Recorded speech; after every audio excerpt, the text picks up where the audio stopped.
our story so far. The Professor and Luke make their way successfully to Reinhold Manor where they meet Lady Dahlia. But before they can start talking, a loud noise startles Lady Dahlia's cat, Claudia, who runs off. The Professor and Luke are now forced to find the missing feline. Okay, let's look at some of the journal entries before we begin, but welcome back to more Professor Layton and the Curious Village. Having a lot of fun with this. So, chasing Claudia. A thunderous noise rang out during my conversation with Lady Dahlia. The din was so deafening that it caused her cat, Claudia, to run off. Losing her cat put Lady Dahlia in quite a temper, so we have taken on the rather irritating task of chasing a wayward feline. But enough of cats. Just what was that noise? And a new mystery. The noise. While the professor was meeting with Lady Dahlia, Reinhold Manor was rocked by a noise so loud it shook the walls of the mansion and scared off Claudia. What could be the source of this noise?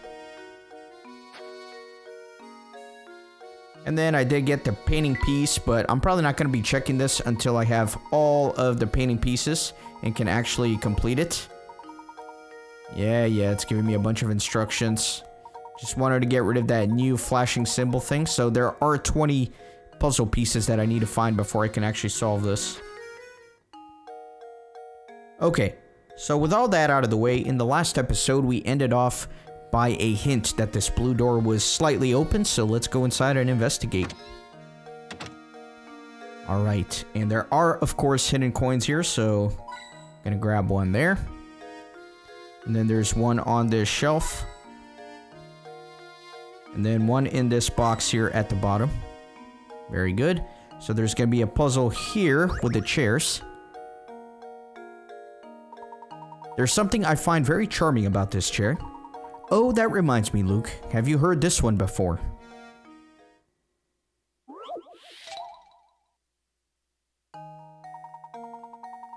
A new multi-purpose event hall has been built in the center of your town. It will be used for everything from concerts to sporting events to conventions. With the hall complete, it's time to order the chairs. 5 chair designs labeled A through E are being considered, but of all the designs, only one chair is completely suitable for the auditorium. Which chair is it? So, I'm gonna get rid of D because it has that very heavy base, so that's just like impractical. C has the rolly wheels, so that's also impractical, or the chairs will be flying around all over the place. I don't really know what the purpose of this puzzle is. I don't know, like, what are they trying to get at with here? I mean, ideally, just by instinct, I want to go with E because that's like the most versatile chair. You can just get a lot of these, put them right next to each other. Like, B just looks weird. It just looks weird, and so does A. None of those seem multi-purpose. E seems to be the most versatile of all these chairs. I feel like I'm missing something. I feel like they want me to notice something very specific, but E just looks like the most versatile one. I'm gonna go with that. I think I've got it. Alright, got it right. I'm not sure why, but we'll figure it out. That's right. Of all the designs, only E can be stacked upon itself. Alright, that was the trick. In a hall like the one described, each event requires a different number of seats, and thus a change of seating arrangements. The storability of E makes it the best chair for the job. Well done. I suppose this puzzle was too easy for you, my boy. Okay, and then there is going to be another puzzle here with the candle. Look here, my boy! This extinguished candle has reminded me of a simply wonderful puzzle.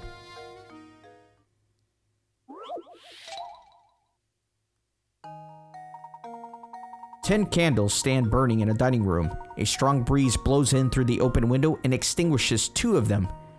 Checking back in on the candles later, you see that 1 more candle has gone out. To make sure no more flames go out, you shut the window. Assuming the wind doesn't extinguish any more candles, how many candles do you have left in the end? Okay, so There are 10 candles, and I see all 10 of them here on the actual image. 2 of them get blown out. You check back in later, and 1 more has gone out, so that's 3 candles that have gone out in total.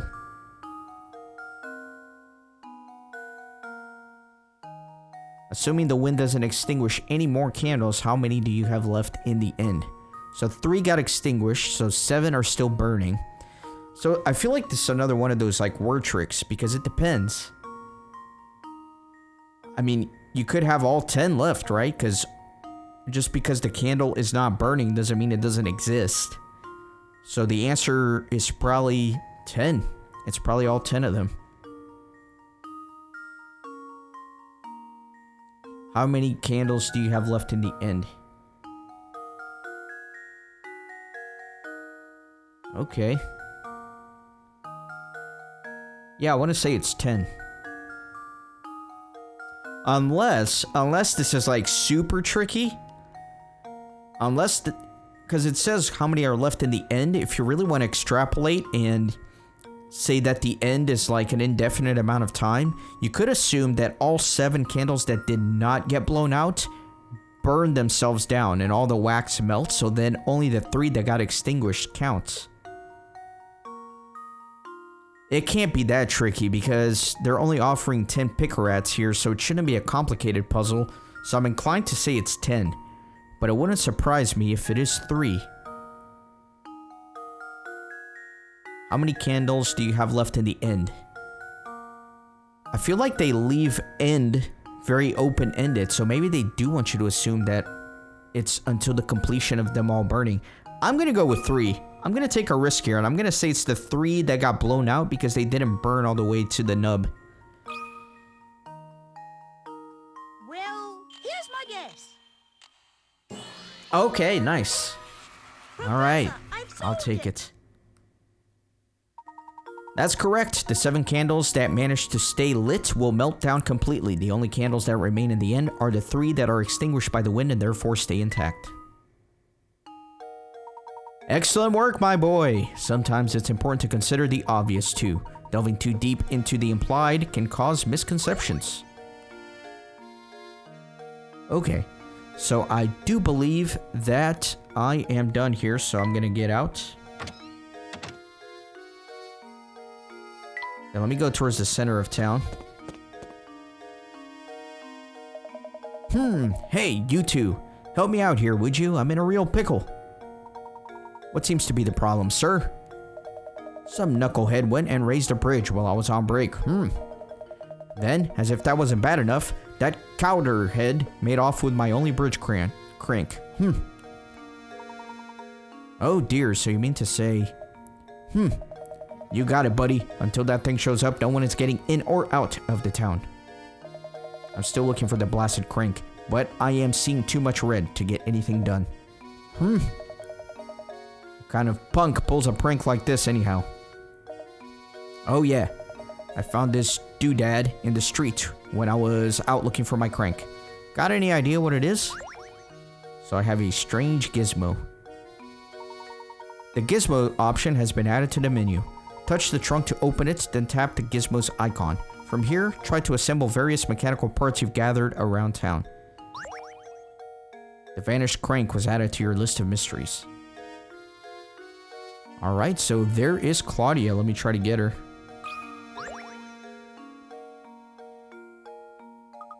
Aha! Fluffy, check. Purple bow, check. Sullen expression, check. No doubt about it, that's Claudia. Good eye, Luke. Now that we've located her, the question at hand is how are we going to catch her? Leave this one to me, Professor. Ah yes, I'd forgotten that you have a way with animals. Well, go right ahead then. Here, Claudia. Here, girl. Rawr. Aye. Luke, are you alright? I'm sorry I wasn't much help, Professor. She's far feistier than I imagined. Well, that was a little bit too easy as I imagined. Let me talk to this new gentleman here.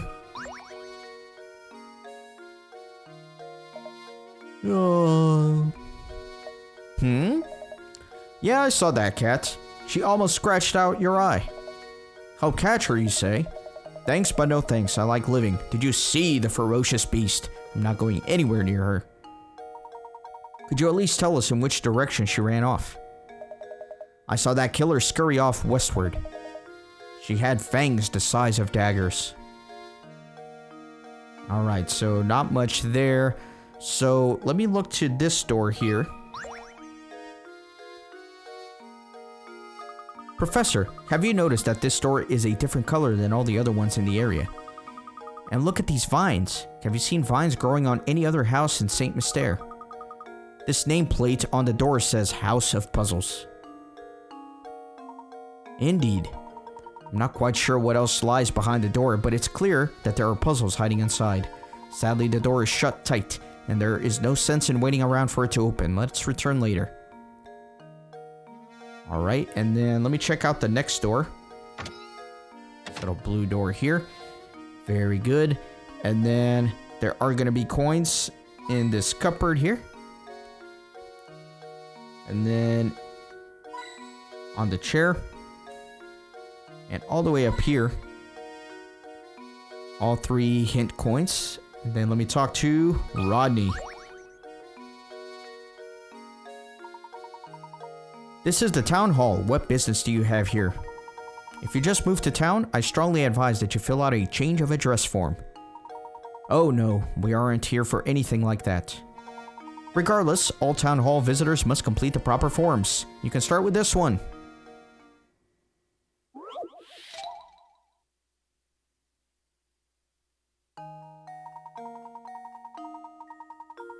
Here are 2 shapes, one large and one small.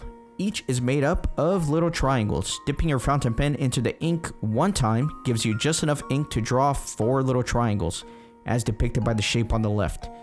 So with that in mind, how many times do you have to dip your pen in the ink in order to draw the shape on the right that is made up of 36 triangles? So 1 dip and I can draw a Triforce. So that's 1 dip. 2, 3, 4, 5, and 6. But then there's like this little triangle, and this little triangle here that did not get covered. And yeah, so that is going to be 3 little triangles, right? 1, 2, 3, which is what I can draw here. So 1, 2, 3. So it's 7. Should be 7.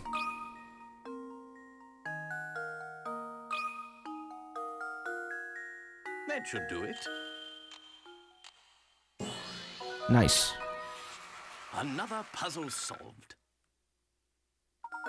That's correct. Your first impulse might have been to divide the 36 triangles by 4, but a closer look shows that each 4 triangle cluster is actually formed from 3 triangles. When you apply this way of thinking to the larger shape, you end up with the answer pictured above. Alright, so they kind of went about it a different way than I did, but that makes sense. Nicely done. As you might have noticed, everyone in this town is simply crazy about puzzles. I strongly advise that you solve as many puzzles as you can. No, and while I'm at it, I strongly advise that you drop in on Granny Riddleton, next door. She's a veritable treasure trove of puzzle-related informalia. Just beware that she's not always home. So I got another strange gizmo. So I guess that's the door that was locked, and I believe it's gonna remain locked for now. So there's gonna be a puzzle here, I think. There's a hidden puzzle here. Puzzle 118, so we're skipping ahead 50, so this might be a challenging one. A jokerless deck of 52 cards sits on the table. The cards are shuffled thoroughly and divided into 2 stacks of 26 cards labeled A and B. If you divide the cards as described above and check the contents of each pile 1,000 times, how many times could you expect the number of red cards in one pile to match the number of black cards in the other. Oh god. That is a tricky statistics question. So there are no jokers. So there are 26 black cards, 26 red cards.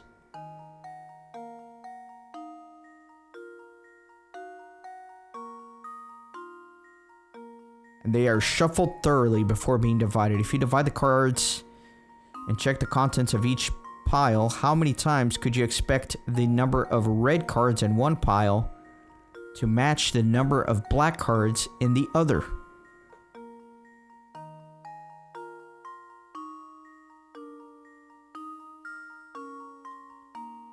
Okay. Well, you know what? Why don't we do like a little example?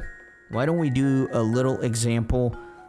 me switch over here to this. So let's say, for example, we have, I don't know, let's say 10. Well, let me do pile A, pile B. Let's say we got 10 red. So that would mean we got 16 black. And then necessarily pile B would need to have 16 red and 10 black.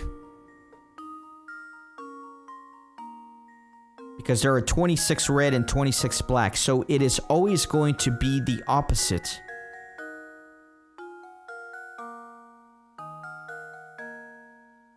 How many times would you expect the number of red cards in one pile to match the number of black cards in the other pile? So as you can see, they match here. So it's essentially going to be every single time, because it's always going to be the opposites, right? So you can even test that out by just doing another random sample. So let's say this time you got, let's say super rare, just only one red card and then 25 black. So then it would mean that you got 25 red in this one and 1 black on this one. And so how many times would you expect the number of red cards to match the number of black cards? So it's always going to be the same. So it's going to be 1,000 times. Every time the numbers are going to match. No, not a 5, dude. It's a 1. Not a 3. There you go. 1,000 times.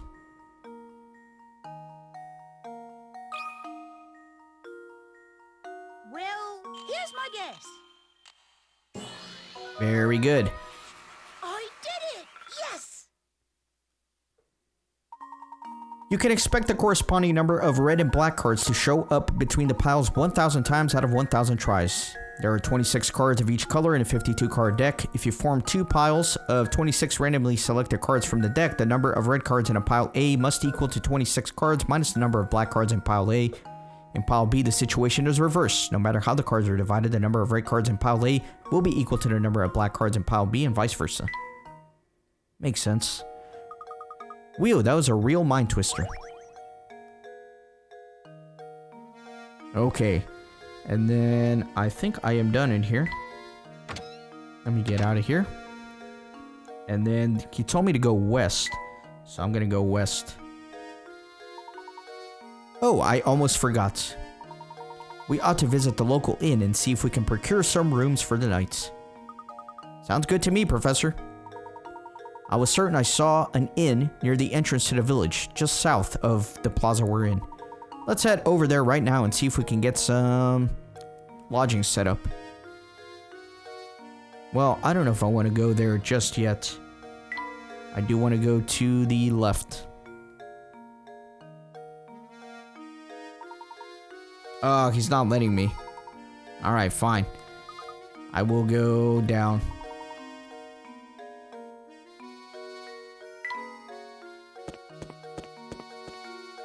Ah, my favorite character, Mr. Stoshenskarfen.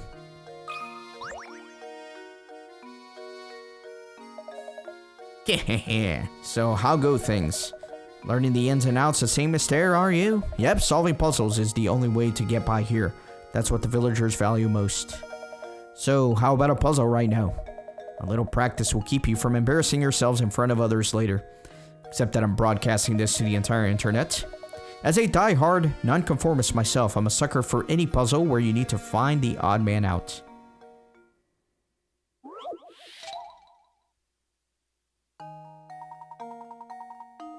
Three of the 4 images shown below are the exact same picture rotated in a variety of ways. Can you find the odd one out? Oh god, I hate these.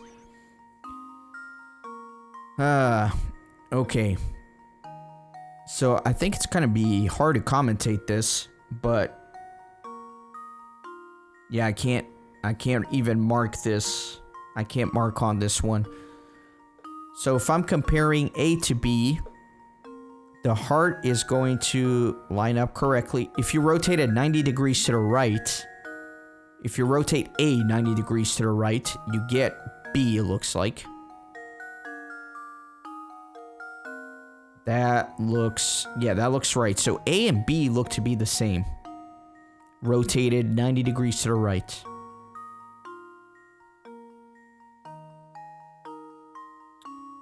And then, if you rotate B 90 degrees to the right, you may get C. Let me double check. So the diamond checks out. The clover checks out. The other clover checks out. The spade checks out. And the heart checks out. Yes, so C is B rotated 90 degrees to the right. So by process of elimination, that leaves D. Let me just kind of inspect it for a second and see what's wrong with this.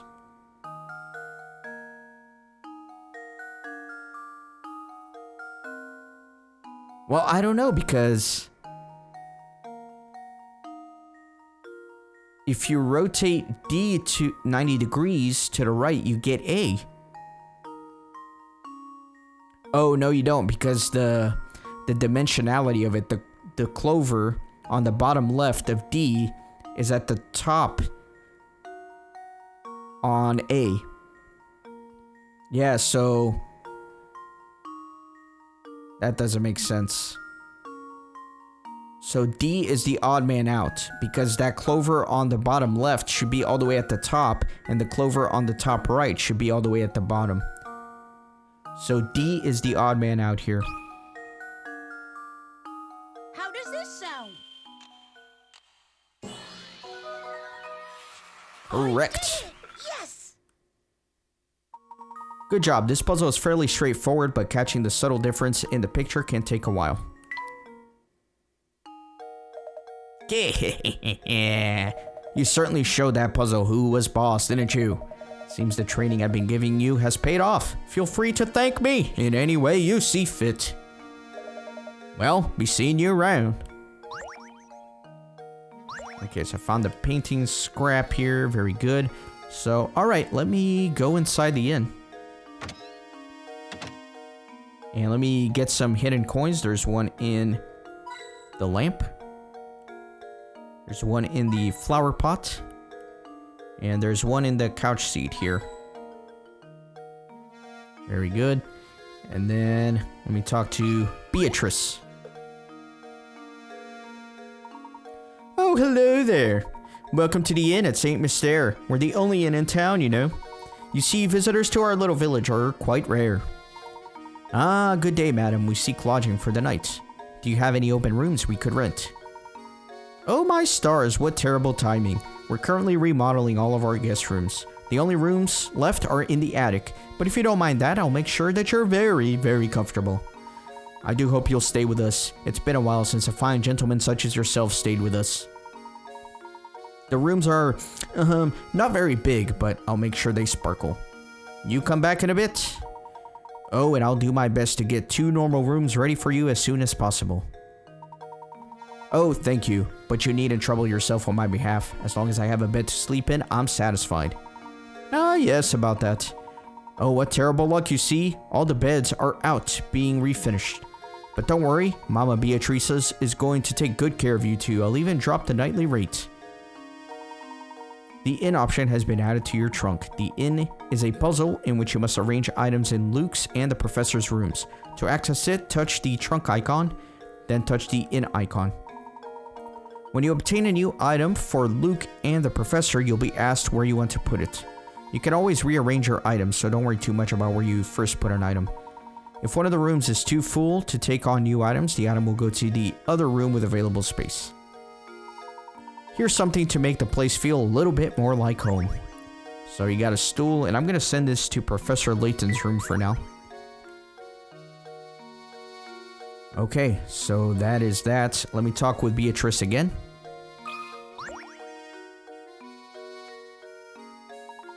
Hello there, gentlemen. I've got a doozy of a puzzle on my hands here. Why don't you give it a go?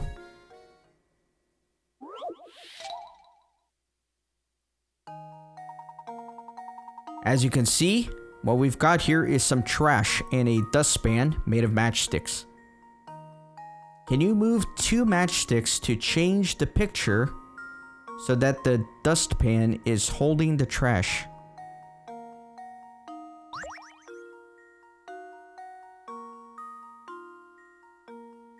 Huh.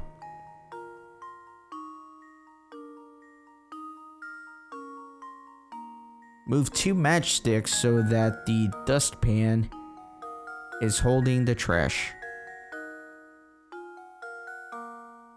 Okay, I think I see this. Shouldn't be too difficult. So something like this.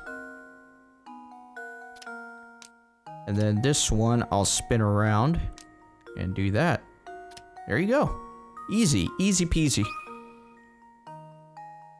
Luke, here's my answer.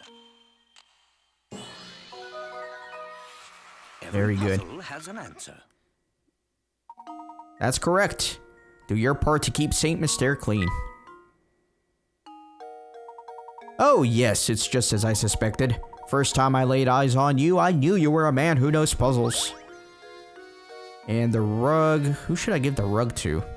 Let me give it to Layton, I guess, for now. And then there's a hidden puzzle here in this picture. Look, a hidden puzzle. 50 picarats, it must be tough. A work from a famous artist was recently discovered. The painting is a self-portrait of the painter in his later years and is entitled My Beloved. Assuming the artist wasn't a huge narcissist and referring to himself, his beloved should have appeared in the painting somewhere. Can you find his beloved? So I can move different sections of the picture around with the stylus. And you can rotate the picture. Okay. So there's a beloved here somewhere. So I'm assuming it's going to be like a woman. And you know, the immediate thing that I think about is like the negative spacing. Because look at the negative space, the black part of this lower right quadrant. Look at the little, like 2 little hair things on the side. So I think it's going to be... a negative space image. So I'm going to start playing with these and see what I can come up with. Not to be crude, but maybe, you know, that top, this top right one, that little lump there could be her bosom, maybe?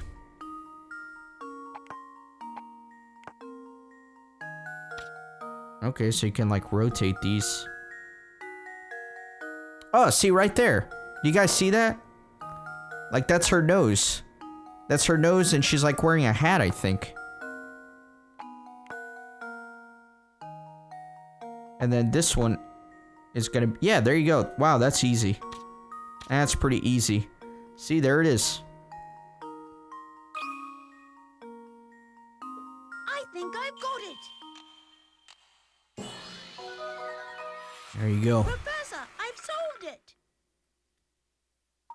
That's right. The silhouette of the artist's true love was hidden in his painting. The painting must have been a tribute to his love for her or for himself. Easy peasy. Now let's go find some more puzzles. Excellent. And I believe we are done here. But this is a good stopping point for this episode. I hope you're having as much fun as I am. If you are, go ahead and leave a like on the video, subscribe to the channel. It really helps small channels like mine to grow. I work very hard to bring you videos every single day, always trying to improve the quality. If you know how much money I spent on a 3DS capture card, you'd be surprised. And the guy who makes these things ran out of business, so it's not even supported anymore. I had to find the files and the drivers for this, like in an old hard drive in my closet. Getting this whole thing set up was a nightmare. I'm rambling, you guys don't really care. Thanks for watching, I'll see you on the next episode.